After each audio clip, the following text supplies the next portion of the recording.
سنا وسندنا ونبينا ومولانا محمدا عبده ورسوله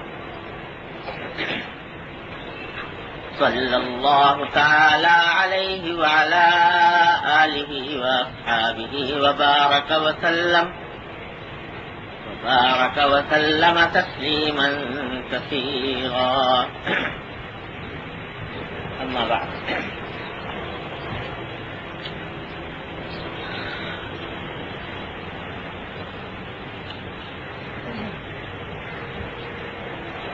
پچھلے جمعہ میں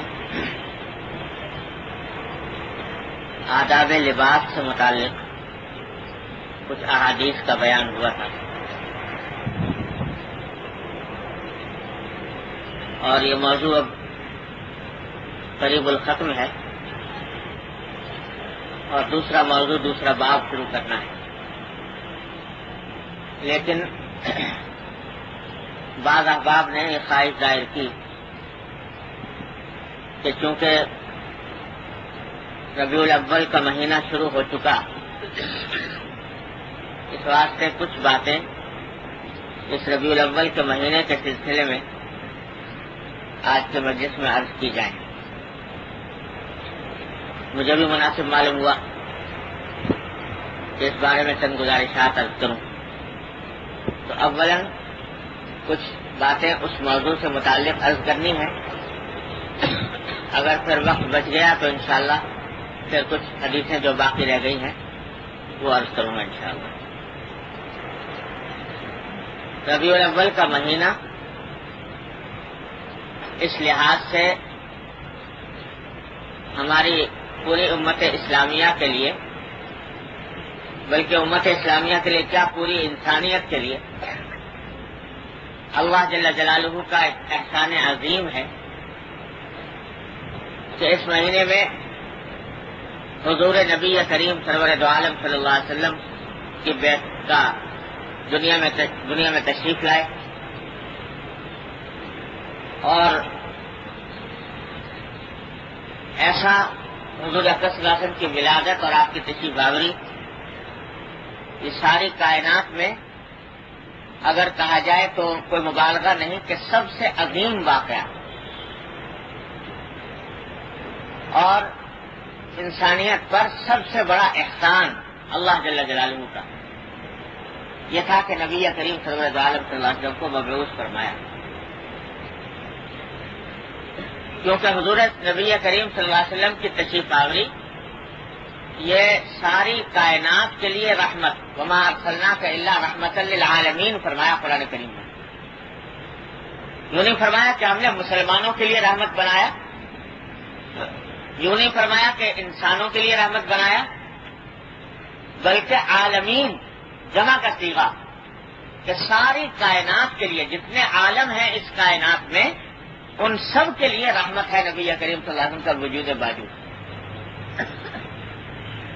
یعنی آپ کی تشریف آوری وہ انسانوں کے لیے رحمت، جمادات کے لیے رحمت، نباتات کے لیے رحمت، شجر و حجر کے لیے رحمت، آسمان و زمین کے لیے رحمت، دریا اور پہاڑ کے لیے رحمت. کوئی کائنات کا ذرہ ایسا نہیں ہے جس کے لیے سرکار دو عالم صلی اللہ علیہ وسلم کی تشریف آوری رحمت نہ ہو. بعض اوقات یہ بات لوگوں کی سمجھ میں نہیں آتی کہ سرکار دو عالم صلی اللہ علیہ وسلم کا وجود باوجود وہ ان بے جان اشیاء کے لیے رحمت کیسے ہوا. آسمان کے لیے، زمین کے لیے، پہاڑوں کے لیے، دریاؤں کے لیے، ان بے جان چیزوں کے لیے، بے روح چیزوں کے لیے جن کے اندر بظاہر شعور نہیں معلوم ہوتا، تو ان کے لیے آپ کی تشریف آوری کیسے رحمت ہوئی.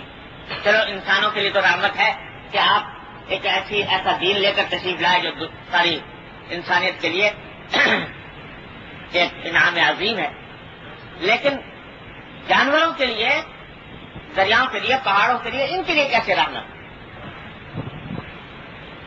تو اس کی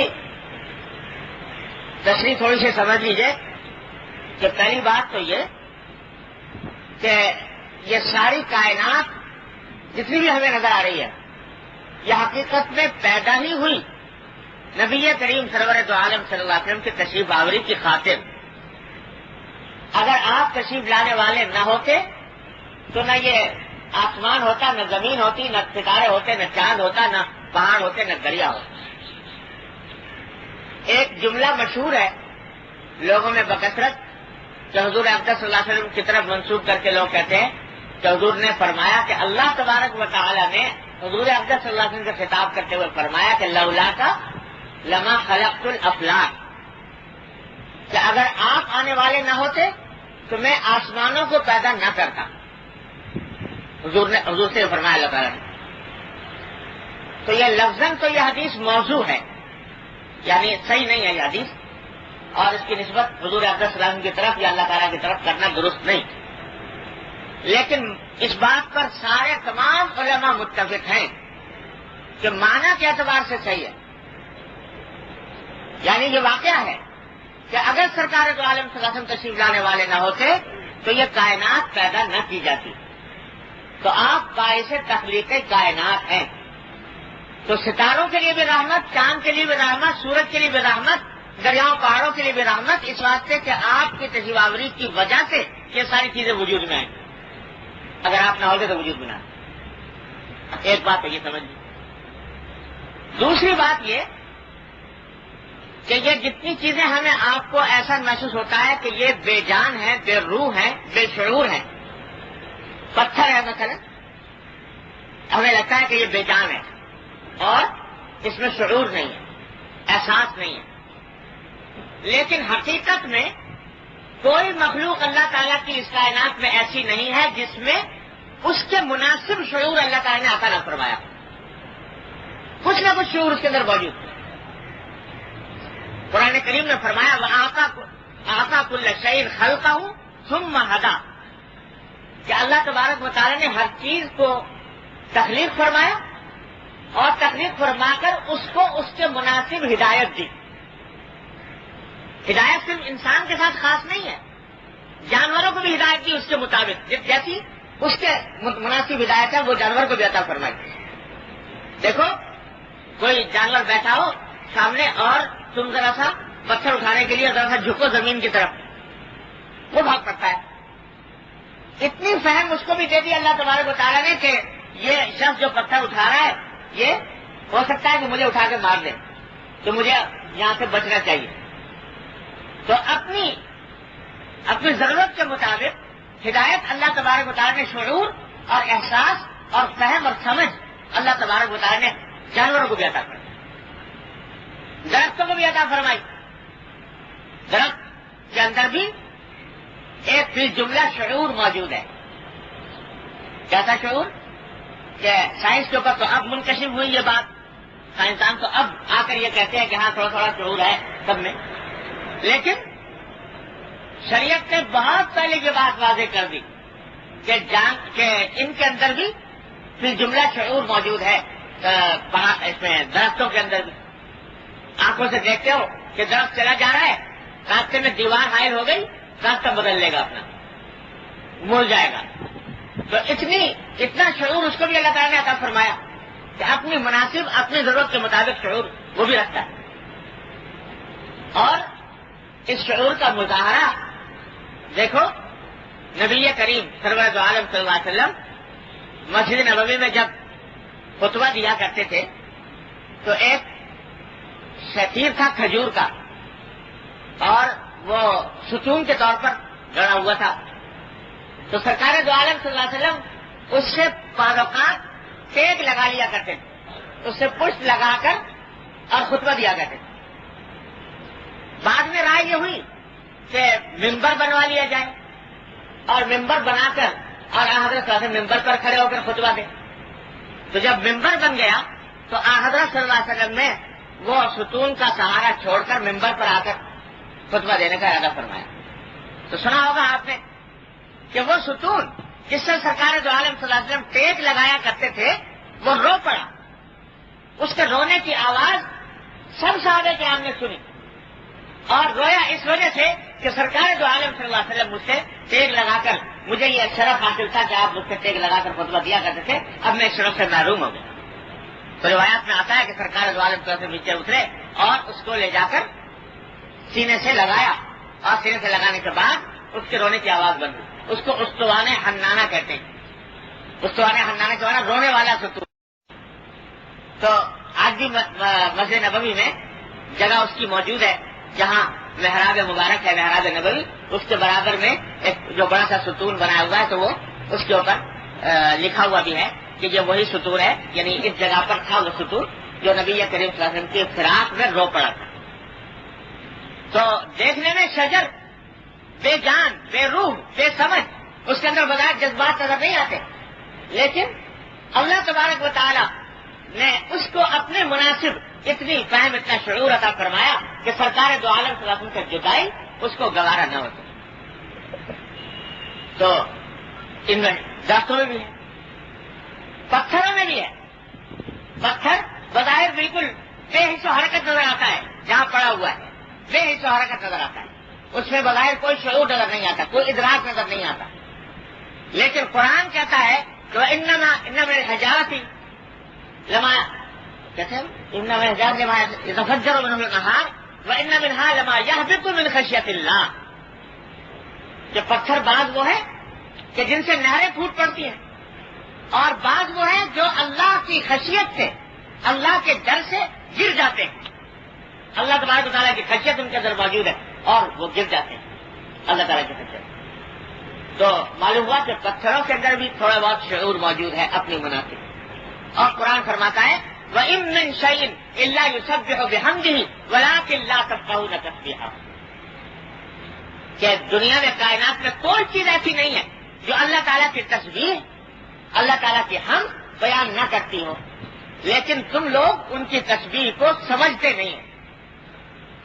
تسبیح ہر چیز کر رہی ہے، پتھر بھی کر رہا ہے اور ذرات بھی کر رہے ہیں، سنگریزے بھی کر رہے ہیں، شجر و حجر بھی کر رہے ہیں، پہاڑ بھی کر رہے ہیں، دریا بھی کر رہے ہیں، ہر ایک تسبیح میں مشغول ہے اللہ تبارک و تعالیٰ کی، اللہ تعالیٰ کی حمد بیان کر رہے ہیں، لیکن تم نہیں سمجھتے ان کی تسبیح کو کس انداز سے کر رہے ہیں۔ تو کائنات کی کوئی چیز ایسی نہیں جو اللہ جل جلالہ کی تسبیح و تحمید نہ کرتی ہو، تقدیس نہ کرتی ہو، جس میں فی الجملہ کچھ نہ کچھ شعور موجود نہ ہو۔ آج تو جیسے میں نے عرض کیا، سائنسدان بھی بالآخر اس نتیجے پر پہنچ رہے ہیں کہ نہ صرف انسان بلکہ یہ جو درخت ہوتے ہیں، درخت کے علاوہ پتھروں کے اندر بھی اب اس نتیجے پر پہنچ رہے ہیں کہ کچھ نہ کچھ شعور کسی درجے کے اندر موجود ہوتا ہے۔ ارے حدیث میں آتا ہے کہ حضور اقدس صلی اللہ علیہ وسلم تشریف لے جا رہے ہیں تو پتھر سلام کر رہے ہیں سرکار دو عالم صلی اللہ علیہ وسلم، درخت سلام کر رہے ہیں، پتھر سلام کر رہے ہیں۔ اگر ان کے اندر شعور بالکل نہیں ہے تو سرکار دو عالم صلی اللہ علیہ وسلم کو دیکھ کر کیسے سلام کر رہے ہیں؟ تو اس واسطے شعور ہر ایک میں کچھ نہ کچھ موجود ہے، کسی میں کم، کسی میں زیادہ، ہر ایک شے کے اندر اپنی ضرورت کے مطابق، اپنے حالات کے مطابق، اپنی بساط کے مطابق اس میں شعور موجود ہے۔ جب شعور موجود ہے تو یاد رکھو یہ کائنات جو ہے اس کے اندر جتنی بھی اشیاء ہیں ان کو وہی طریقہ پسند آتا ہے جو فطرت کے مطابق ہو۔ پسند تو ان پتھروں کی بھی ہے اور شجر و حجر کی بھی ہے، لیکن شجر و حجر کی پسند وہ ہے جو اللہ جل جلالہ کی فطرت کے مطابق ہے، بنائی ہوئی فطرت کے مطابق ہے۔ تو جب اس کائنات میں اللہ کا ذکر ہوتا ہے تو یہ ساری کائنات مسرور ہوتی ہے، یہ ساری کائنات خوش ہوتی ہے، اس ساری کائنات کے اوپر اللہ کے ذکر سے، اللہ کی یاد سے وجد طاری ہوتا ہے، اور اللہ تبارک و تعالیٰ کے ذکر سے اس کو ایک سرور حاصل ہوتا ہے۔ اللہ تعالیٰ کی جب فرما برداری کی جاتی ہے، اطاعت کی جاتی ہے، تو یہ سارے شجر و حجر مسرور ہوتے ہیں، اور اگر اللہ جل جلالہ کی معصیت کی جاتی ہے، نافرمانی کی جاتی ہے، تو نافرمانی کے نتیجے میں وہ زمین جس پر یہ نافرمانی کی جا رہی ہے وہ زمین روتی ہے، غمگین ہوتی ہے، پریشان ہوتی ہے، ناپسند کرتی ہے، ناگوار ہوتا ہے اس کو۔ اور یہاں تک کہ بعض روایات میں آتا ہے کہ جس زمین پر اللہ تبارک و تعالیٰ کی معصیت کی جاتی ہے وہ زمین معصیت کرنے والے پر، نافرمانی کرنے والے پر لعنت بھی اللہ بجائے۔ تو اس واسطے بزرگوں نے فرمایا، بڑے یاد رکھنے کی بات، بزرگوں نے فرمایا کہ جب کبھی کسی زمین اللہ کی زمین میں سے کسی حصے پر کوئی گناہ سرزد ہو جائے تو جس زمین پر سرزد ہوا، زمین کے جس حصے پر گناہ سرزد ہوا، اس حصے کو چھوڑنے سے پہلے اسی زمین پر توبہ کر آگے بڑھنے، جہاں گناہ سرزد ہوا ہے جس جگہ، اس جگہ کو چھوڑنے سے پہلے، آگے بڑھنے سے پہلے اسی جگہ پر توبہ کر لو، استغفار کر لو اللہ تبارک و تعالیٰ کے حضور، تاکہ کیا ہو کہ وہ زمین جس نے تمہیں گناہ کرتے ہوئے دیکھا تھا اور جس کی وجہ سے وہ بے چین ہوئی تھی، اور آخرت میں کچھ بعید نہیں ہے کہ تمہارے خلاف گواہی دے کہ میرے سینے پر بیٹھ کر اس شخص نے اللہ کی نافرمانی کی تھی، تو وہی زمین بعد میں تمہارے استغفار کا بھی مشاہدہ کرے، استغفار اور توبہ کا بھی مشاہدہ کرے، تو اس کے نتیجے میں جو غم اور صدمہ اس کو پہنچا معصیت اور نافرمانی کی وجہ سے، گناہ کی وجہ سے جو تکلیف اس کو پہنچی، اس کا ازالہ تمہاری اس توبہ سے اس کا ہو جائے گا۔ اور جب آخرت میں یہ گواہ بنائی جائے گی زمین، تو جہاں وہ تمہاری معصیت کی گواہی دے گی، جب تم نے استغفار اور توبہ کر لی تو تمہارے استغفار اور توبہ کی بھی وہ گواہ بن جائے گی اللہ تبارک و تعالیٰ۔ اس بات سے بزرگ فرماتے ہیں کہ توبہ اور استغفار میں دیر نہ کرے، جب کبھی کوئی گناہ سرزد ہو، اللہ تعالیٰ حفاظت فرمائے، جب کبھی کوئی گناہ سرزد ہو، انسان ہے بھول چوک ہو جاتی ہے، غلطیاں ہوتی رہتی ہیں، لیکن جب بھی ہو تو جس زمین پر ہوا ہے اسی زمین پر معافی مانگ لو، اسی زمین پر اللہ تبارک و تعالیٰ کے حضور قائم ہو جائے۔ کیوں؟ اس واسطے کہ وہ معلوم ہوا کہ یہ زمین بھی شعور رکھتی ہے، یہ احساس رکھتی ہے کہ میری پشت پر سوار ہو کر انسان اللہ کی نافرمانی کر رہا ہے یا فرما برداری کر رہا ہے، تو جب اللہ تبارک و تعالیٰ کی نافرمانی ہوئی تو اس کو دکھ ہوتا ہے، تکلیف ہوتی ہے، رنج ہوتا ہے، صدمہ ہوتا ہے۔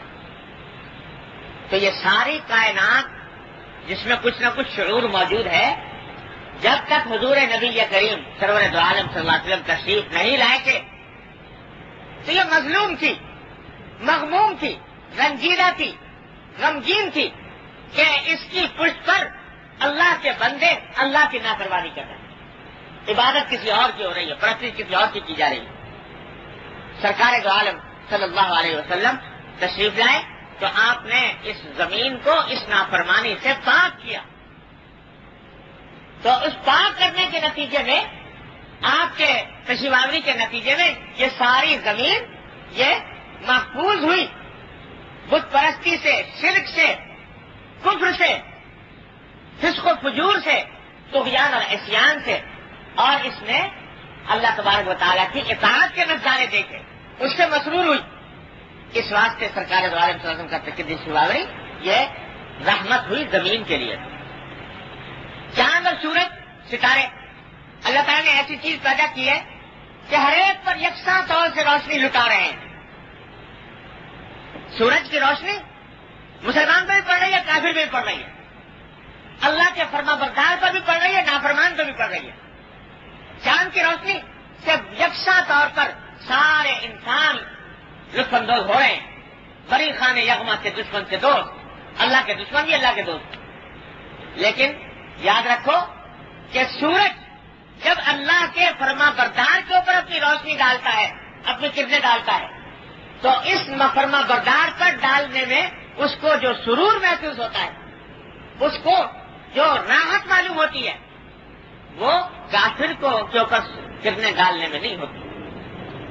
چاند کو مسلمان کے اوپر، مومن کے اوپر، فرما بردار کے اوپر روشنی ڈالنے میں جو راحت اور سرور ہوتا ہے ڈالنے میں نہیں، تو اس کا وہ سرور کس نے عطا کیا؟ چاند اور سورج کو یہ فرما برداری کی مشاہدے کا سرور کس نے عطا کیا؟ صرف اور صرف محمد رسول اللہ صلی اللہ علیہ وسلم۔ اس طرح فرما وہاں ارسلناک الا رحمۃ للعالمین۔ یہ وجہ ہے کہ جس روز یہ زمین اس فرما برداری سے محروم ہو جائے گی، جس دن محروم ہو گئی، اور اس کائنات میں اس زمین کے اوپر اللہ اللہ کہنے والا کوئی باقی نہ رہا، حدیث میں آتا ہے اسی روز قیامت آ جائے گی۔ قیامت اس وقت تک نہیں آئے گی جب تک کہ کوئی ایک فرد بھی زمین کے اوپر اللہ اللہ کہنے والا موجود ہے۔ تو یہ سارا جو بقا ہے اس زمین و آسمان کا، اس کائنات کا، ہے محمد رسول اللہ صلی اللہ علیہ وسلم. تو اس واسطے یہ کوئی مبالغہ کی بات نہیں، شاعری کی بات نہیں کہ آپ کی تشریف آوری کے بغیر یہ کائنات سونی تھی، بے معنی تھی، بے حقیقت تھی. وما ارسلناک الا رحمۃ للعالمین. اقبال مرحوم بعض اوقات شعر بڑے اچھے کہتے ہیں، نثر میں تو بعض اوقات بڑی گڑبڑ کی باتیں بھی کہہ دی ہے، لیکن شعر کے اندر بعض اوقات بڑی حکیمانہ باتیں کہتے ہیں. تو نبی کریم صلی اللہ علیہ وسلم کے اسم گرامی کا ذکر کرتے ہوئے اس نے کہا ہے کہ ہو نہ یہ نام تو کلیوں کا تبسم بھی نہ ہو نہ ہو یہ نام تو کلیوں کا تبسم بھی نہ ہو، چمن دہر میں بلبل کا ترنم بھی نہ ہو. یہ نہ ساقی ہو تو پھر میں بھی نہ ہو، خم بھی نہ ہو، بس میں توحید بھی دنیا میں نہ ہو، تم بھی نہ ہو. اور لفظ ہستی تپشامادہ اسی نام سے ہے، خیمہ افلاک کا استادہ اسی نام سے ہے، لفظ ہستی تپشامادہ اسی نام سے. سرکار دو عالم صاحب کے اس میں گرامی تھے، یہ افلاک کا خیمہ کھڑا ہے، اور سرکار دو عالم صاحب کے اس میں گرامی تھے، یہ زمین کی نبض چل رہی ہے. اگر یہ نہ ہوتا تو یہ سب تباہ و برباد ہو گیا ہوتا. جس دن یہ اللہ اللہ کا ذکر ختم ہو گیا، یہ ساری کائنات ختم. تو اللہ تبارک و تعالیٰ نے یہ مقام بخشا ہے سرکار دو عالم صلی اللہ علیہ وسلم کے ذکر مبارک. اب اندازہ لگائیے کہ خود قرآن نے کہہ دیا ورفعنا لک ذکرک، کہ اے نبی صلی اللہ علیہ وسلم ہم نے آپ کے تذکرے کو رفعت عطا کی، اس کو بلندی عطا کی. ایسی بلندی کہ جس دن سے سرکار دو عالم صلی اللہ علیہ وسلم دنیا سے تشریف لے گئے، روئے زمین کا کوئی حصہ ایسا نہیں ہے جہاں ہر وقت 24 گھنٹے میں سے کسی نہ کسی وقت وہاں پر اشہد ان محمد رسول اللہ کا کلمہ نہ گونجا. آپ اندازہ لگا کے دیکھ لیجیے، دنیا گول ہے تو کہیں نہ کہیں کسی نہ کسی جگہ اذان کی آواز بلند ہو رہی ہوتی ہے، اشہد ان محمد رسول اللہ. تو ہمارے حضرت فرمایا کرتے ہیں، حضرت ڈاکٹر صاحب کا رسول اللہ صلی اللہ علیہ وسلم کے درجات بلند فرمایا کرتے تھے کہ بھائی یہ جو تم دیکھ رہے ہو کہ نافرمانیوں پر نافرمانیاں ہو رہی ہیں، گناہوں کے طوفان ہیں، نافرمانیوں کا ایک سیلاب ہے دنیا کے اندر، فسق و فجور، کفر، شرک، فحاشی، عریانی، خدا جانے کیا کچھ ہو رہا ہے، جس کا تقاضا یہ تھا کہ یہ آسمان ٹوٹ کے گر جاتا، اللہ تبارک و تعالیٰ کا قہر نازل ہو جاتا، اللہ تعالیٰ کا عذاب نازل ہو جاتا. اس سے کم باتیں ہوئی تھی پچھلی امتوں کے اندر، عذاب آ گئے. لوط علیہ السلام کی قوم پر کیسا عذاب آیا، ہود علیہ السلام کی قوم پر کیسا عذاب آیا، صالح علیہ السلام کی قوم پر کیسا عذاب آیا. آج دیکھنے کو نظر یہ آتا ہے کہ بعض اوقات محسوس ہوتا ہے کہ اس سے زیادہ نافرمانیاں ہو رہی ہیں زمین کے اوپر. تو اس کا تقاضا یہ تھا کہ یہاں پر ہم مٹا دیے جاتے ہیں سب کے سب. لیکن فرمایا ہمارے رحمۃ اللہ علیہ فرمایا کرتے تھے کہ اللہ تبارک و تعالیٰ ایسا لگتا ہے کہ اللہ تبارک و تعالیٰ کو باوجود انسانی نافرمانیوں کے بقا منظور ہے اس کائنات کی، اس دنیا کی. اور یہ بقا ہے اس اشہد ان محمد رسول اللہ کے کلمے کی وجہ سے. یہ کلمہ دن میں 5 بار ہر جگہ ہر فضا میں گونجتا ہے، اور دنیا کا کوئی خطہ خالی نہیں ہے جہاں یہ کسی نہ کسی وقت یہ کلمہ نہ گونج رہا ہو. یعنی ہر لمحے کہیں نہ کہیں دنیا میں یہ آواز بلند ہو رہی ہے. تو فرمایا کہ اس کا نور ہے، اس کی برکت ہے جس نے کہ اس کائنات کو ٹھہرایا ہوا ہے. وما کان اللہ لیعذبہم وانت فیہم، جب تک کہ اللہ تبارک و تعالیٰ کے فضل و کرم سے نبی کریم صلی اللہ علیہ وسلم تشریف فرما ہے یا آپ کا ذکر مبارک موجود ہے، تو اللہ تعالیٰ عذاب عام نازل نہیں فرماتے، محفوظ رکھا ہوا. تو یہ اللہ تبارک و تعالیٰ کا فضل و کرم ہے کہ نبی کریم صلی اللہ علیہ وسلم کے اس ذکر مبارک کی وجہ سے یہ کائنات بچی ہوئی ہے. جس دن یہ ختم ہو گیا کائنات بھی ختم ہو گیا. اور یہ رفعنا لک ذکرک پر ایک واقعہ یاد آیا، بڑا سبق آموز ہے اور بڑا یاد رکھنے کا. اللہ، ایک مشہور حکیم اور فلسفی گزرے ہیں، شیخ ابو علی ابن سینا. حکیم کی حیثیت میں، طبیب کی حیثیت میں مشہور ہیں دنیا بھر، اور بڑے سائنسدان اور بڑے فلسفی. تو ان کا واقعہ میں نے اپنے گستاخ سے سنا کہ اللہ تعالیٰ نے ان کو علم و فضل کا بڑا اونچا مقام عطا فرمایا تھا.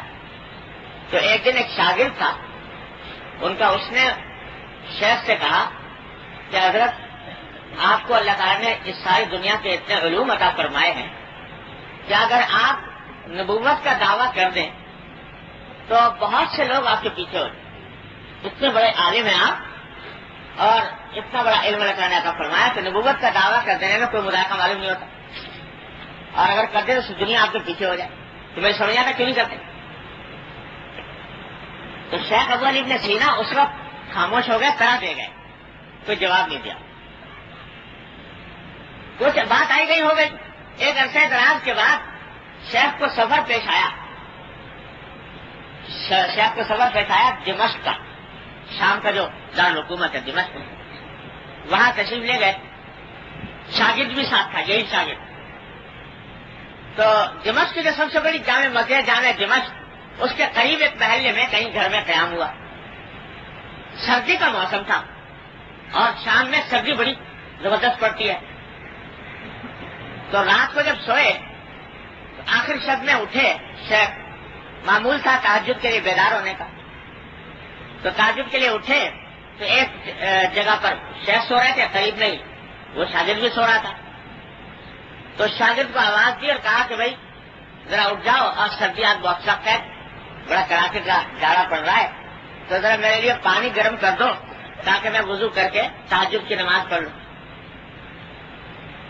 تو شاگرد صاحب جو تھے وہ شدید سردی کے عالم میں لحاف کے مزے لوٹ رہے تھے، تو اس وقت اٹھنا ان کو بڑا گرا معلوم ہوا، تو انہوں نے کہا کہ شیخ بات یہ ہے کہ یہ تہجد کوئی فرض واجب تو ہے نہیں،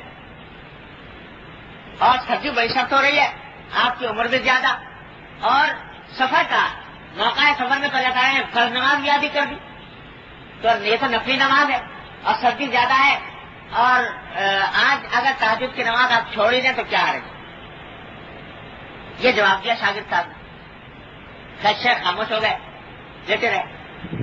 کچھ دیر گزری تھی کہ اتنے میں جامع دمشق کی مینار سے اذان کی آواز آئی، اللہ اکبر اللہ اکبر اشہد ان لا الہ الا اللہ اشہد ان محمد رسول اللہ۔ جب اذان ختم ہو چکی تو شیخ نے شاگرد کو کہا کہ دیکھو بیٹا، تم نے ایک بہت دنوں ایک بات مجھ سے کہی تھی، اس وقت میں نے اس کا جواب نہیں دیا تھا، تو آج اس کا جواب سن لو۔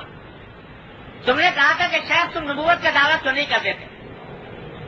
تو دیکھو اگر میں نبوت کا دعویٰ کرتا اور لوگوں سے کہتا کہ میں نبی ہوں تو میرے صدیق اکبر تم ہی ہوتے، سب سے زیادہ سب سے بڑی تصدیق کرنے والے، کہ تم نے تجویز پیش کی تو میرے صدیق اکبر تم ہوتے، لیکن تمہارا حال یہ ہے کہ میں نے تہجد کی نماز کے لیے تم سے وضو کرنے کے لیے پانی گرم کروانا چاہا تو تمہیں سردی یاد آ گئی، اور تمہارے ذہن نے اتنی تعویلیں کرنی شروع کر دی کہ صاحب سفر ہے اور سردی ہے اور تہجد فرض نہیں ہے واجب نہیں ہے، یہ ساری تعویلات تمہارے دماغ میں آ گئی، اور نتیجہ یہ کہ میری بات کو تم نے ٹال دیا۔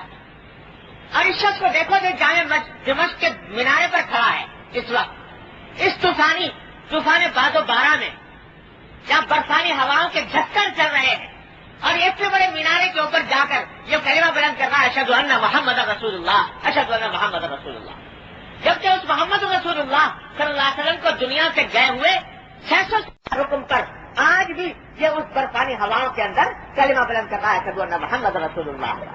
تو رسول اللہ ایسے ہوا کرتے ہیں، ایسا نہیں ہے کہ میں کھڑا ہو کر کہہ دوں کہ میں نبی ہوں اور اس کے بعد لوگ جو ہیں وہ اس کے بات کو مان لیں اور اس کے اوپر تکیہ کریں۔ تو یہ دیکھو رفعنا لک ذکرک کی شان نبی کریم صلی اللہ علیہ وسلم، کہ آپ کے ذکر کو وہ رفعت عطا فرمائی کہ دنیا کا کوئی گوشہ خالی نہیں۔ پر بات دور نکل گئی، بات کہنا جو چاہ رہا تھا وہ یہ کہ حضور اقدس نبی کریم صلی اللہ علیہ وسلم یہ تشریف آوری پوری کائنات کے لیے رحمت، ما ارسلناک کے اللہ رحمت للعالمین، لہذا جس روز سرکار دو عالم صلی اللہ علیہ وسلم اس کائنات میں رونا پسروز ہوئے، اس سے بڑا احسان، اس سے بڑا انعام، اس سے بڑی نعمت کائنات کے لیے کوئی اور ہو نہیں تھا، اس سے بڑا دن کوئی نہیں ہوتا جس میں سرکار تشریف لائے صلی اللہ علیہ وسلم۔ لہذا اگر اسلام میں کسی کا یوم ولادت منانے کی کوئی گنجائش ہوتی اور اس کا کوئی مقام ہوتا تو سرکار دو عالم صلی اللہ علیہ وسلم سے زیادہ کسی کی ذات اس بات کی مستحق نہیں تھی کہ آپ کا یوم ولادت منائے. لیکن اللہ تبارک و تعالیٰ نے جو دین بھیجا حضور نبی کریم صلی اللہ علیہ وسلم کے ساتھ، وہ دین عجیب و غریب دین، وہ رسموں کا، ظواہر کا، مظاہروں کا دین نہیں، وہ حقیقت کا، وہ روح کا، وہ عمل کا دین ہے. اس میں یہ نہیں کہ چند مظاہرے کر لیے، رسمیں کر لی، دن منا لیے، تقریبات کر لی، بلڈنگوں میں چراغاں کر لیا، جھنڈیاں لگا دی اور یہ دین کا تقاضا پورا ہو گیا. یہ دین کے اندر یہ اس کا کوئی باب ہی نہیں. باب کس چیز کا ہے؟ باب اس چیز کا ہے کہ قل ان کنتم تحبون اللہ فاتبعونی یحببکم اللہ. اگر اللہ سے محبت رکھتے ہو تو راستہ یہ ہے کہ میری اتباع کرو، میری اتباع کرو. یہ ہے میرے ساتھ محبت کا تقاضا، یہ ہے میرے ساتھ عشق کا تقاضا. یہ نہیں کہ میرے نام پر عید میلاد النبی بنا لو، یہ نہیں کہ میرے نام پر جلوس نکال دو، جلسے منعقد کر دو، کیسے میلاد پر منعقد کر لو. یہ نہیں، بلکہ یہ ہے کہ میری اتباع کرو، میرے پیغام کو سنو، اس کو مانو، اس کو اپنی زندگی میں رچاؤ بساؤ اور اس کے مطابق اپنی زندگی کو ڈھالو. یہ ہے پیغام نبی کریم صلی اللہ علیہ وسلم. اس کا نتیجہ یہ ہے کہ سرکار دو عالم صلی اللہ علیہ وسلم اپنی بعثت کے بعد 23 سال تشریف فرما رہے. بعثت کے بعد 23 سال صحابہ کرام کے درمیان موجود رہے اور زندگی کا کوئی گوشہ ایسا نہیں ہے جس کے بارے میں تعلیمات دے کر تشریف نہ لے گئے. اس 23 سال میں ربیع الاول ہر سال آتا تھا کہ نہیں، اور ہر سال وہ تاریخ بھی آتی تھی جس میں سرکار دو عالم صلی اللہ علیہ وسلم تشریف لائے دنیا میں. ساری باتیں بتاتی صحابہ کرام کو. عید الاضحیٰ اس طرح مناؤ، عید الفطر اس طرح مناؤ، رمضان اس طرح منعقد کرو، نماز اس طرح پڑھو. ایک ایک چھوٹی چھوٹی چیز آپ دیکھ رہے ہیں اس حدیث کے اندر، کتنی چھوٹی چھوٹی چیزیں باتیں نبی کریم صلی اللہ علیہ وسلم بتا کر تشریف لے گئے. کبھی کوئی ایک مرتبہ بھی یہ نہیں فرمایا کہ میرے یوم ولادت کے دن ایک عید منایا کرو اور اس دن اپنے مقام کو چراغاں کیا کرو، یا اس دن کوئی محفل منعقد کیا کرو اور اس میں فلاں کام کیا کرو، فلاں کام. کوئی ایک ہدایت پورے ذکر حدیث 1,24,000 صحابہ کرام دنیا میں چھوڑ کر تشریف لے گئے سرکار والے، اور ان میں سے ہر فرد ایسا جو جس کے بارے میں جنگ کے چوٹ سینہ تان کر فرما گئے سرکار دوارا اصحابی کا نجوم یہ مقتدائی تو میں قدائی تو میرے صحابہ ستارے کے مانند ہے، جس کی بھی اقتدا کر لو گے ہدایت پا جاؤ. تو ایسے صحابہ چھوڑ کر تشریف لے گئے، لیکن کہیں کسی سے ایک گری پڑی موضوع حدیث کی ایسی مروی نہیں ہے. حضور نے فرمایا کہ 12 ربیع الاول کو یہ عید میلاد النبی منایا تھا. اور صحابہ کرام جن کو چھوڑ کر تشریف لے گئے 1,24,000 صحابہ، ایسی جانثار قوم کہ اس روئے زمین پر کسی بھی رہبر رہنما کو ایسے جانثار ساتھی میسر آ ہی نہیں سکتے جیسے سرکار دو عالم صلی اللہ علیہ وسلم. ایسے جانثار ساتھی کہ حدیبیہ کے موقع پر کافروں کا ایلچی آتا ہے اور نظارہ دیکھ کر جب واپس جاتا ہے رپورٹ دیتا ہے اپنے لوگوں کو تو کہتا ہے کہ ایسے انسان کو میں نے دنیا میں نہیں دیکھے، ایسے کسی کے جانثار میں نے دنیا میں نہیں دیکھے. تو حضور اکرم صلی اللہ علیہ وسلم کے دہانے مبارک سے تھوک بھی زمین پر گرنے نہیں پاتا. اگر زمین پر گرنے لگتا ہے تو کوئی آ گیا اپنے ہاتھ پر لے لیتا ہے تو جسم پر مل لیتا ہے. ناک کی ریل بھی گرنے نہیں دیتے، اپنے جسم پر مل لیتے. ایسے صحابہ کرام، ایسے جانثار رضی اللہ تعالیٰ عنہ اجمعین، ایسے ادب کے پیکر، احترام کے پیکر کہ تیروں کی بارش ہو رہی ہے.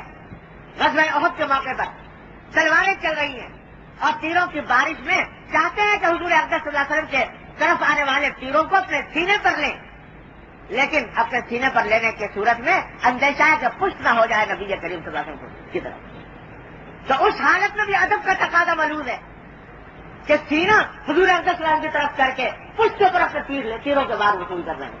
ابو دجانہ رضی اللہ تعالیٰ ایسے جانثار صاحب کوئی مثال مل سکتی ہے جیسی جانثاری ان صحابہ کرام نے دکھائی.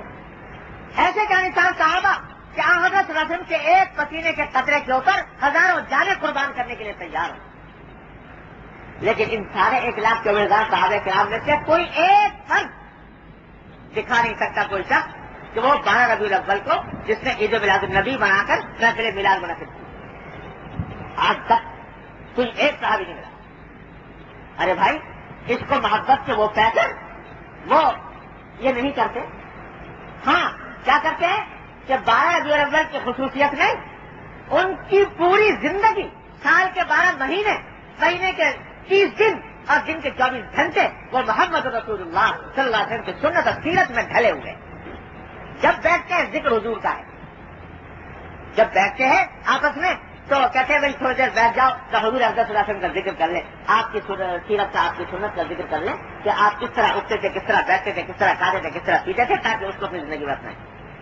یہ وسیلہ سارے صحابہ کرام کے بعد تابعین، تابعین کے بعد تبع تابعین، بزرگان دین، اولیاء کرام، سارے اولیاء کرام کے حالات دیکھ لو، کہیں یہ اس کا ذکر فکر نہیں ملتا عید میلاد النبی۔ لیکن عمل سرکار دوارا کی سنت اور سیرت میں ڈھلا، یہ تھا طریقہ، یہی تھا حضور اقدس صلی اللہ علیہ وسلم کا سکھایا ہوا تھا۔ کیوں؟ اس واسطے کہ اسلام یہ بات جانتا ہے، اسلام سے زیادہ اور کون انسان کی نفسیات سے واقف ہوگا؟ یہ حقیقت اللہ تبارک و تعالیٰ سے زیادہ کون جانے گا کہ یہ انسان جو ہے اس کی طبیعت میں میلے ٹھیلے کا بڑا شوق ہے، لہذا اگر اس کو کبھی اس قسم کے کسی رسمی کام پر لگا دیا گیا تو بالآخر یہ میلے ٹھیلے کی طرف نکل جائے گا، اور وہ دین نہیں رہے گا، وہ عبادت نہیں رہے گی، وہ کھیل ہو جائے گا، وہ کھیل کود ہو جائے گا، لہو لائف ہو جائے گا اور میلے ٹھیلے میں تبدیل ہو جائے گا۔ عیسائیوں کو دیکھو، کرسمس انہوں نے منانا شروع کیا، حضرت عیسیٰ علیہ السلام کی یوم پیدائش کے دن مناتے ہیں کرسمس، وہ منانا شروع کیا تو شروع میں بڑا جذبہ نیک تھا، وہی جذبہ جو آج ہم سے عید میلاد النبی منانے کا تقاضا کر رہا ہے، وہی جذبہ تھا کہ بھائی اس دن میں حضرت عیسیٰ علیہ السلام دنیا میں تشریف لائے تھے، ذرا اس دن کے اندر ان کا تذکرہ کریں گے، آپ کی باتیں ہوں گی، آپ کے تعلیمات بتائی جائیں گی تو تازہ ہوگا، ایمان تازہ ہوگا، اس غرض کے لیے منانا شروع کیا۔ لیکن جب وہ دن منانے کا خیال آیا کہ عید ہے یہ، تو اس کے اندر وہ انسان کے نفس کی چوریاں داخل ہوتی چلی گئی، پھر اس میں موسیقی بھی آئی، اس میں رقص و سرود بھی آیا، اس میں ناچ گانے بھی آئے، اور دنیا بھر کے میلے ٹھیلے کا رنگ اس کے اندر پیدا ہو گیا، یہاں تک کہ آج کرسمس کے دن دیکھو سارے مغرب کے اندر کرسمس کے اندر جتنی چوریاں ہوتی ہیں، جتنے حادثات ہوتے ہیں، جتنی چوریاں اور ڈاکے ہوتے ہیں، سارے سال اتنے نہیں ہوتے۔ نام ہے حضرت عیسیٰ علیہ السلام کے یوم ولادت کا، لیکن اس میں سب کچھ ہو رہا ہے۔ ہمارے یہاں دیکھ لو، اللہ تعالیٰ کا فضل و کرم ہے، ابھی اللہ تعالیٰ نہ پہنچائے اس مقام تک، لیکن دیکھ لو کہ نام تو ہے حضور اقدس صلی اللہ علیہ وسلم کے سیرت کے بیان کا اور محفل میلاد کا، سرکار دو عالم صلی اللہ علیہ وسلم کے یوم ولادت کا، لیکن دیکھو کیا ہو رہا ہے، شبیہیں کھڑی ہوئی ہیں راستوں کے اوپر، قبے کھڑے ہیں گنبد خضرا کے، اور اس کے گرد ریکارڈنگ ہو رہی ہے، گانے بج رہے ہیں، اور بے فکر لوگ اس کے گرد گھوم رہے ہیں، بعض جا کر طواف بھی شروع کر دیتے ہیں، اور یہ سارے ہنگامے ہو رہے ہیں، اور نام ہے عید میلاد النبی، سارے راستوں کے اوپر چڑھاوا ہو رہا ہے، کمکمے سجے ہوئے ہیں، اور خدا جانے کیا کچھ ہو رہا ہے جی۔ اور کسی سے پوچھو بھائی کہ تم نے حضور اقدس صلی اللہ علیہ وسلم کی سیرت و سنت کا دن منا رہے ہو، تو آج کے دن ذرا یہ تو جائزہ لے کر دیکھو کہ حضور اقدس صلی اللہ علیہ وسلم کی کسی سنت پر عمل کرنے کا کوئی جذبہ، کوئی ارادہ، کوئی فکر دل میں پیدا کی تم نے اس ساری تب دو کے نتیجے میں؟ تو نہ صرف یہ کہ کوئی سنت کے اوپر عمل کا جذبہ نہیں، بلکہ عین اس وقت سرکار دو عالم صلی اللہ علیہ وسلم کے احکام کی نافرمانی ہو رہی ہے، مرد و عورتوں کا اختلاف، مخلوط اجتماع ہو رہا ہے سیرت طیبہ کے نام پر جی، سیرت طیبہ کا اجتماع ہے، حضور اقدس صلی اللہ علیہ وسلم کا نام ہے، آپ کا ذکر ہے، اور مخلوط مرد و عورت جمع ہو رہے ہیں۔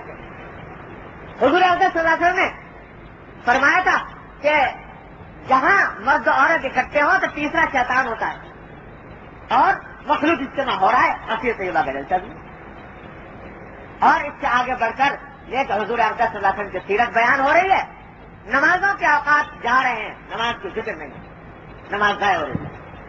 حضور صلی اللہ علیہ وسلم نے فرمایا تھا کہ نماز دین کا ستون ہے، جو اس کو قائم کرے گا دین کو قائم کرے گا، جو نماز کو منظم کرے گا وہ دین کو منظم کرے گا۔ اور جناب اس جلوس کے چکر میں حضور کے نام پر جلوس ہو رہا ہے اور جلسہ ہو رہا ہے اور نمازیں جا رہی ہیں، تو بتاؤ یہ مذاق نہیں ہے نبی کریم صلی اللہ علیہ وسلم کے ساتھ اور اللہ تعالیٰ محبوب اس سے بڑا ڈر لگتا ہے کہ کہیں اللہ تعالیٰ کا عذاب نازل نہ ہو کہ حضور احمد کے اسم گرامی کی ایسی توہین، آپ کے ساتھ ایسا مذاق اور اس کا نام رکھو۔ اگر کوئی بولے کوئی کہے تو بھائی یہ تو جو اس محبت کے خلاف باتیں کر رہے ہیں حضور احمد صاحب، اور یہ ان کے دل میں عشق نہیں ہے، ان کے دل میں محبت نہیں، ان کے دل تعظیم نہیں ہے نبی کریم صلی اللہ علیہ وسلم۔ اگر تعظیم اسی کا نام تھا تو پھر تو ایسی تعظیم تو حضور ہے حضرات صحابہ کرام میں سے بھی کسی نے نہیں۔ تو بھائی یہ اس کو ذرا سمجھنے کی ضرورت ہے۔ یہ جو ہمارے بزرگوں نے محفل میلاد کو کہا کہ بھائی یہ ٹھیک نہیں ہے، لوگوں نے پروپیگنڈا کرنا شروع کر دیا، دیکھو بھائی میلاد کو برا کہتے ہیں، وہاں بھی لوگ ہیں اور انہوں نے حضور اقدس صلی اللہ علیہ وسلم کے ساتھ محبت نہیں ہے، اس محبت نہ ہونے کے نتیجے میں محفل میلاد کو برا کہتے ہیں، اس کو کہنے اس میں شریک نہ ہو۔ ارے بھائی وہ اس لیے شریک نہ ہو کہ محبت بھی اسی طرح کرنا درست ہے جس طرح سکھایا محمد رسول اللہ صلی اللہ علیہ وسلم۔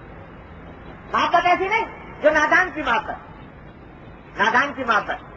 وہ قصہ سنا ہے کہ ایک آدمی وہ مکھی اڑا رہا تھا، مکھی اڑانا چاہتا تھا اور مکھی کو اڑانے کے لیے وہ اڑتی تھی تو اور ہاتھ میں وہ کوئی ہتھیار تھا، اس کے ذریعے اس کے چہرے کے اوپر مار دیا، تو مارا تو محبت میں، لیکن یہ محبت، یہ دوستی نادان کی دوستی، یہ محبت یہ عقل مند کی محبت نہیں۔ عقل مند کی محبت وہ ہے جو سکھائی اللہ تبارک و تعالیٰ کہ فاتبعونی یحببکم اللہ، میری اتباع کرو۔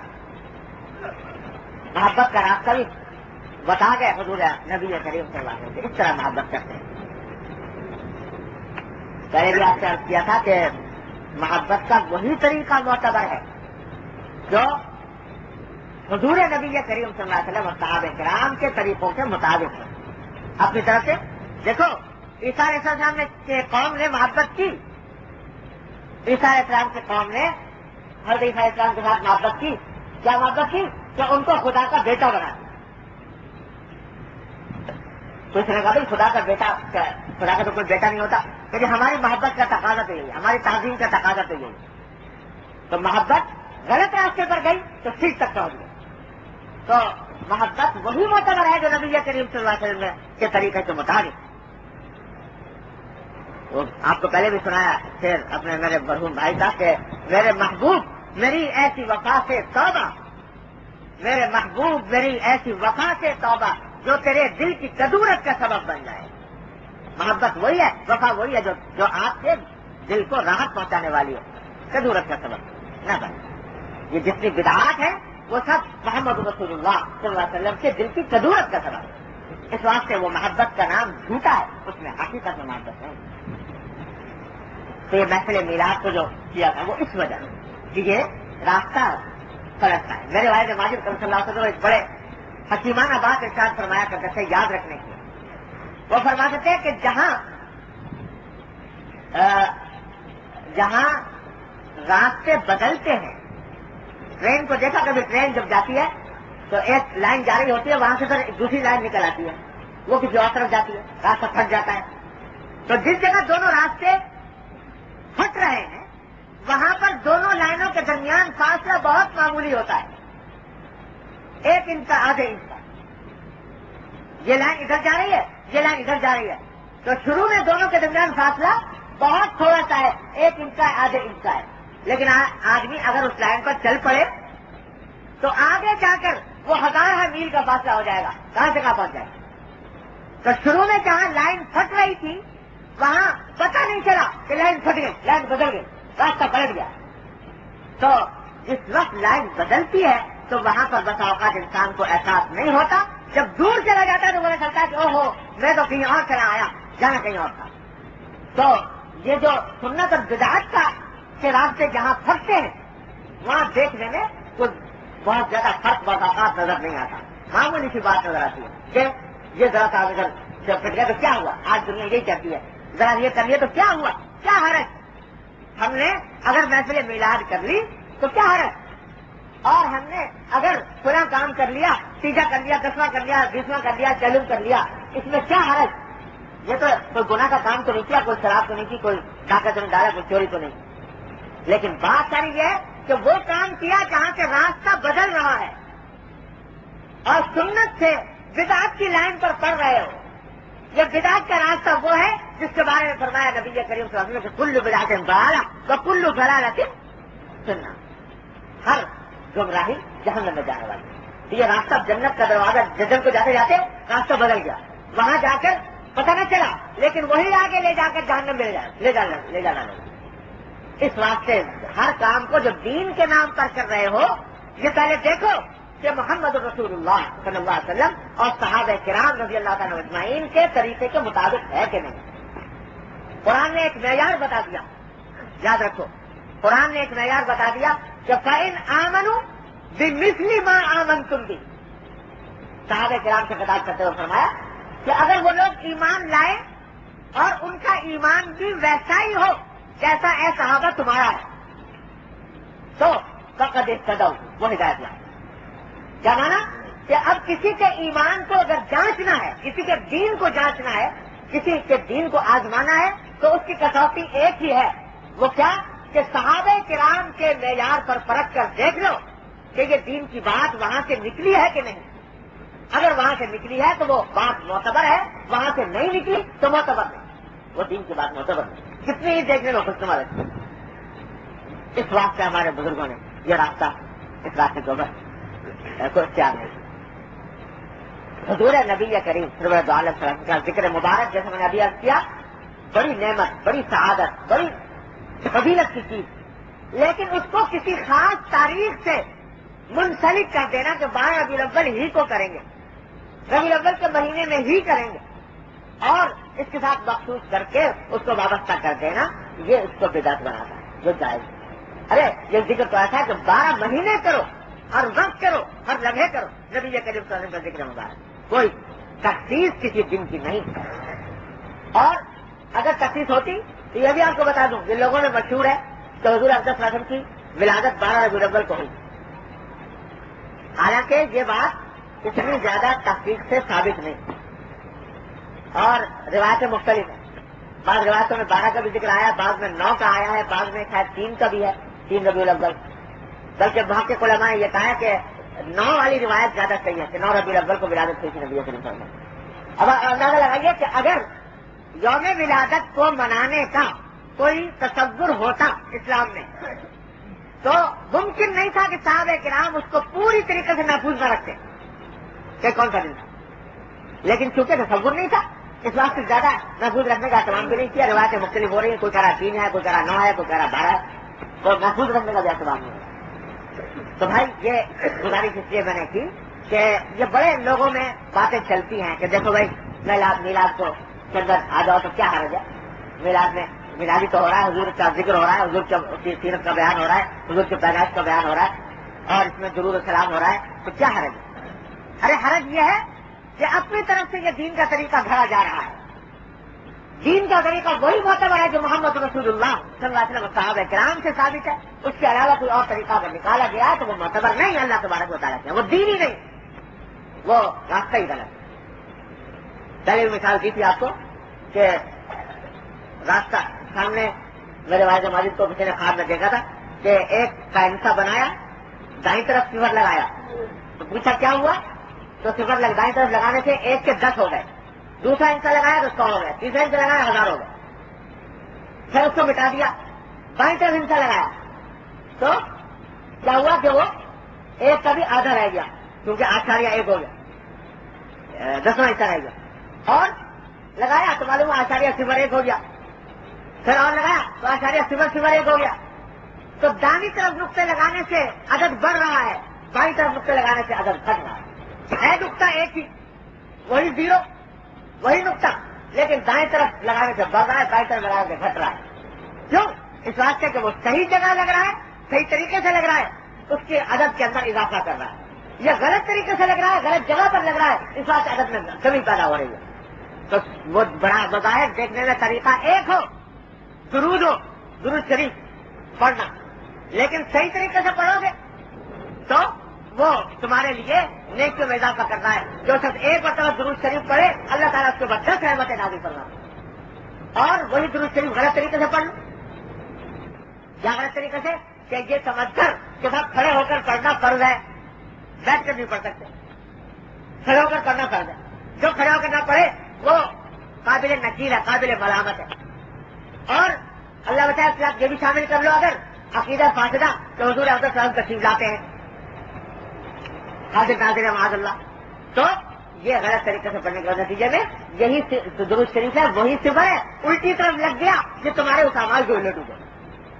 تو اس واسطے ان باتوں سے پرہیز کی ضرورت ہے. بہت دعوتیں آئیں گی اس مہینے کے اندر کہ صاحب یہ محفل میلاد ہے اور یہ فلانا ہے اور دعوت ہے، تو بھائی ان باتوں کا لحاظ رکھنے کی ضرورت ہے. اور میں یہ نہیں کہتا کہ جلسے بھی ہوتے ہیں بغیر مقاصد سے بھی ہوتے ہیں، بہت سی جگہ ہوتا ہے سیرت کا ذکر ہوتا ہے، بغیر قیود جو ہوتا ہے، بغیر مقاصد جو ہوتا ہے، وہاں جانے میں بھی کوئی رج نہیں. لیکن یہ ذہن میں رہے کہ بھائی یہ ہمارا دین رسموں کا دین ہے، مظاہروں کا دین ہے، ہمارا دین عمل کا دین. تو اس واسطے وہ جلسہ، وہ مجلس، وہ محفل کارآمد ہے جس میں دل کے اندر اتباع سنت کا جذبہ پیدا. ارے سارے اس حضور افضل سے کسی شیواوری کا ماحصل یہ تھا کہ دنیا اس نمونے کو دیکھ کر اس کی دخل اتارے.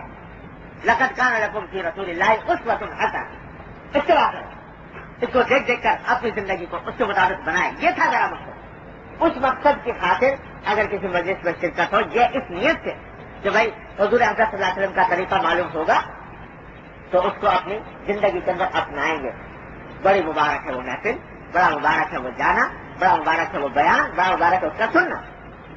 لیکن یہ تقییدات، یہ رسمیں، یہ مظاہرے، یہ جلسے، یہ جلوس جو ان چیزوں کی مخالفت میں ہو رہے ہیں، ان سے بہتر یہ ہے کہ آدمی گھر میں بیٹھ کر چپکے سے اور ایک تصویر درود شریف سے پڑھ لے.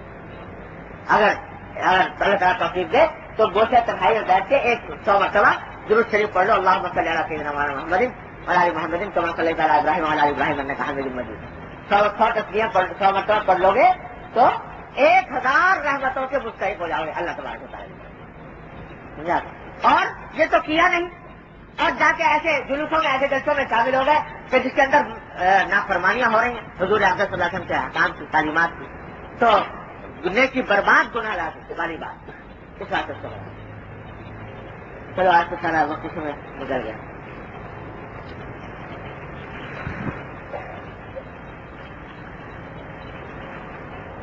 تو حاصل ساری گزارشات کا بھائی یہ ہے کہ جو پر آپ بات ختم کر دیں کہ سارے پڑھنے کا، پڑھانے کا، سننے کا، سنانے کا، تقریر کا، محفل کا، درس کا، تدریس کا، سب کا خلاصہ ایک بات کیا کہ سرکار دو عالم صلی اللہ علیہ وسلم کی سیرت اور سنت کی اتباع کی کوشش. ہمارے ایک استاد ہیں بڑے، آج کل ریاض میں عرب استاد ہیں، شیخ عبد الفتاح ابو غدہ حفظہ اللہ تعالی. وہ اپنے ایک استاد کا قصہ سنانے لگے. ایک دن بڑا سبق آموز فرمانے لگے میرے ایک استاد تھے، وہ مسجد کے اندر درس دیا کرتے تھے اور اس کے برابر میں کتب خانہ تھا جس میں بہت کتابیں رکھی ہوئی تھی. وہ نیچے سے لے کے اوپر تک ساری کتابوں سے بھری ہوئی تھی الماریاں. تو ایک عجیب مجذوب قسم کا آدمی وہ درس کے حلقے میں آ کر دور ایسے کھڑے ہو کے یوں تکا کرتا تھا جیسے کوئی عجیب سی بات ہو رہی ہو، تماشا ہو رہا، اس طرح دیکھا کرتا تھا. مجذوب سا آدمی تھا. تو ایک دن میرے استاد نے اس سے کہا کہ بھائی تم یہ کیا دیکھتے ہو؟ تو اس نے بجائے اس کے جواب دے اس نے کہا کہ استاد میں ایک بات میں تم سے پوچھتا ہوں، تم بتا دو. پوچھو کیا بات ہے؟ کہا کہ جو اتنی ساری کتابیں رکھی ہیں، سارے الماریاں بھری ہوئی ہیں کتابوں سے، یہ کتابیں کیا کہتی ہیں؟ ان کی کتابیں کیا کہتی ہیں؟ تو شیخ نے کہا میں کیا بتا دوں ساری کتابیں کیا کہتی ہیں؟ تم ہی بتا دو کیا کہتی ہیں. کہا میں بتاؤں کیا کہتی ہیں؟ یہ ساری کتابیں یوں کہتی ہیں کہ اچھے آدمی بن جاؤ. یہ ساری کتابیں یوں کہتی ہیں کہ اچھے آدمی بن جاؤ. ان کا سب کا حاصل یہ ہے.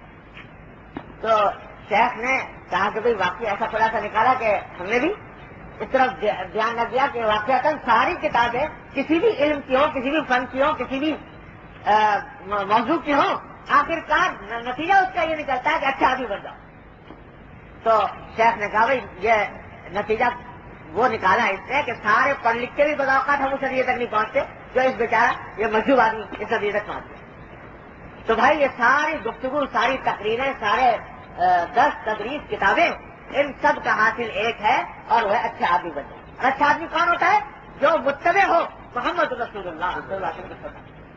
تو اس کا عزم کر لو، اس کا ارادہ کر لو کہ اپنی زندگی کے ہر گوشے میں لمحے میں نبی کریم صلی اللہ علیہ وسلم کے طریقہ زندگی کی نقل اتارنے کی کوشش کرو. جس دن یہ کام کر لیا بس دیکھو کہ انشاءاللہ دنیا میں بھی برکت، آخرت کے اندر بھی اجر و ثواب، آخرت کی بھی کامیابی، دنیا کی بھی کامیابی. حضرت مجدد صاحب کا مقولہ پھر سنا دیتا ہوں، بار بار ہی سنانے کا ہے. کہ حضرت فرماتے ہیں کہ سارا کچھ علوم سے گزرنے کے بعد، بڑے بڑے مقامات حاصل کرنے کے بعد ایک دعا کرتا ہوں، جو شخص اس دعا پر آمین کہے گا انشاءاللہ اس کی بھی نجات ہو جائے گی. وہ دعا کیا کہ اے اللہ مجھے نبی کریم سرور دو عالم صلی اللہ علیہ وسلم کی سنت کی اتباع کی توفیق عطا فرما، آمین. یا اللہ مجھے اسی اتباع سنت پر زندگی عطا فرما، آمین. یا اللہ مجھے اسی اتباع سنت پر موت عطا فرما، آمین. تو اللہ تبارک و تعالیٰ آپ کی رحمت سے یہ عطا فرما دے تو بس سب کچھ حاصل ہے، ورنہ کچھ حاصل نہیں. سب اٹھنا بیٹھنا سب بیکار ہے جب تک اتباع سنت نہ ہو جب یہ کریم صلی اللہ علیہ وسلم. یا اللہ آپ کی رحمت سے اپنے فضل و کرم سے ہم سب کو اتباع سنت رسالت میں آپ صلی اللہ علیہ وسلم کی عملی توفیق عطا فرما. یا ارحم الراحمین اپنے رحمت سے، اپنے فضل و کرم سے، اپنی رحمت سے، اپنے فضل و کرم سے نبی کریم صلی اللہ علیہ وسلم کے سیر اور سنت کی عظمت ہمارے قلوب میں پیدا فرما. یا اللہ سیر اور سنت کی محبت ہمارے قلوب میں پیدا فرما.